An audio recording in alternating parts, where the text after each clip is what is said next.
Prebiotic foods, do they make your gut healthier or not? If you have IBS, should you be eating more or less? If you're following a low FODMAP diet, is there certain types you should have? Should you not have any? It's very confusing. In this video, I'm going to attempt to explain what you should do and what it all means in as plain English as I can. My name is Joe Leach. I'm a gut health dietitian. Myself and my team, we help our clients resolve their digestive issues and eat with confidence again. So if you have digestive problems, you're feeling confused about how to eat, this video is for you, particularly if you're looking at fiber and prebiotic foods and then you've been following a low FODMAP diet or you were told to do it and you're just not sure what's going on. I'm going to clarify it for you in this video. And if you stay until the end, I have an opportunity for you to get a free guide about how to nurture your microbiome, your gut microbiome, particularly if you have a chronic digestive issue. Okay, so we know that having a diverse and balanced and healthy gut microbiome is really important for our health, not just digestive health, like every aspect of health, even our mental health. Experts will all agree on that fact. Now, a large portion of your gut microbiome is made of bacteria, okay, good and bad bacteria. Prebiotics are the food that bacteria eats. They ferment it, but we could say they consume or they eat that food. So the prebiotics are the food for particularly the good bacteria to eat and to thrive. Otherwise, they do die off. So prebiotics are typically good. We want to eat a diet high in prebiotic foods and in a variety of prebiotic foods. And these are typically found in high fiber, plant-based foods. So that's why you're always told to eat vegetables. That's one of the reasons they're good for you. Fruits, nuts, seeds, legumes, etc. And just an FYI, not to be mixed up with probiotics. Pro with an O, they are good or believed to be beneficial bacteria you are consuming as you're consuming the bacteria itself to hopefully live and thrive in your gut. The prebiotic, P-R-E, prebiotics are the food that the bacteria or the probiotics would eat to grow and thrive. So just to distinguish that. Now here's the big problem. Prebiotic foods are typically high in FODMAP compounds. And those are the things that we've been told to eliminate, right? Or if you have IBS, or many different digestive symptoms, it's like, well, follow low FODMAP, you need to eliminate these foods that are triggering your issues. And the reality is, a lot of these prebiotics are high FODMAP. The biggest ones, well, some of the most common ones are garlic and onion.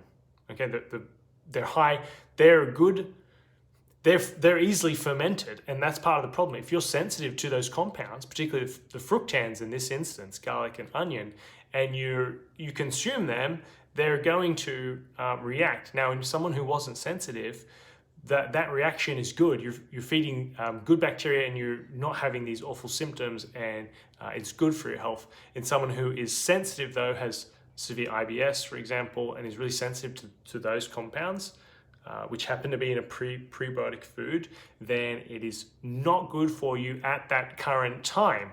Doesn't mean has to remain that way forever and that you have to eliminate them forever, but that is where the confusion lies, because some people will be telling you to eat it and some people will be telling you not to.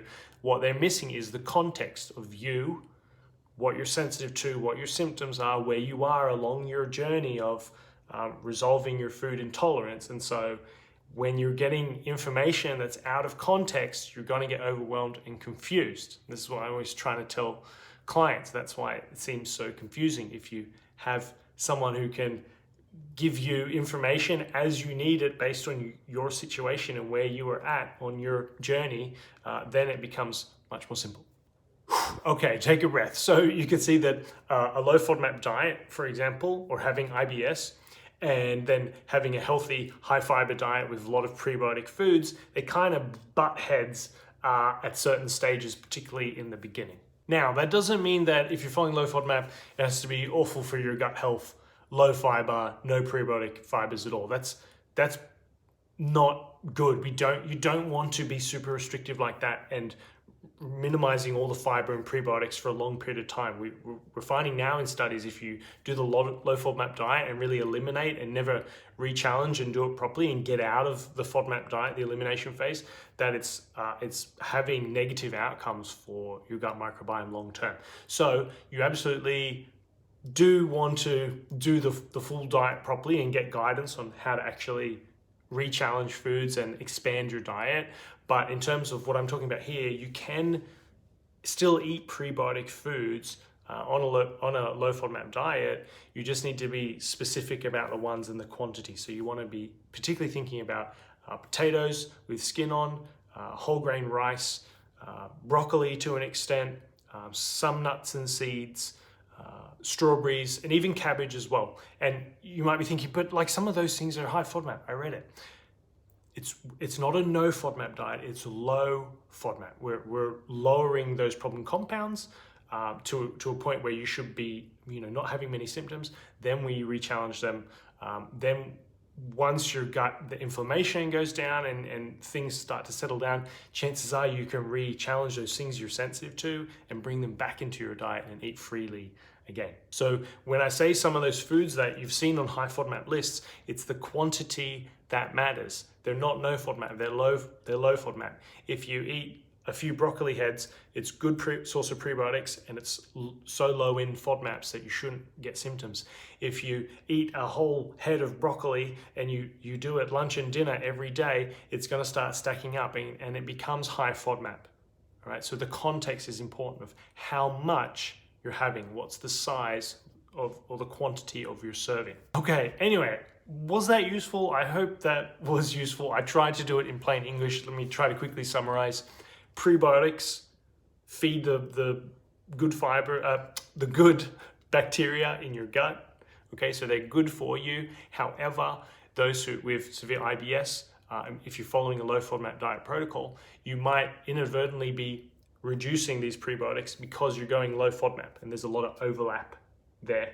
Now, you ideally don't want to reduce them long term. It's okay in the beginning when you're following a low FODMAP diet, but just know that you do want to actually be methodical about your diet, and you're not just cutting things out and that's it, the end. You want to reintroduce things back in because the prebiotics are necessary for you to have a healthy gut microbiome, which has many health implications, it's thought. So it's context specific. Okay, so you need to. This is why you need individual guidance. If you're struggling with it, you're not sure if you're feeling well or not, you're not sure if you're doing the right thing or not. The context is so important, and it differs between individuals. But I've tried to explain it as best I could. I hope that helps. If you have any questions, let me know in the comments. If you enjoyed this, give it a thumb up or a heart. I actually have a free guide for you as well. It's about what to eat for your microbiome to really nurture that or try to have a balanced microbiome whilst you are following a low FODMAP diet or trying to manage your digestive issues. So if you would like that, just comment microbiome guide in the comments, microbiome guide, and I can send it to you. If you want to be private, you can direct message me, microbiome guide, and I can send it to you there.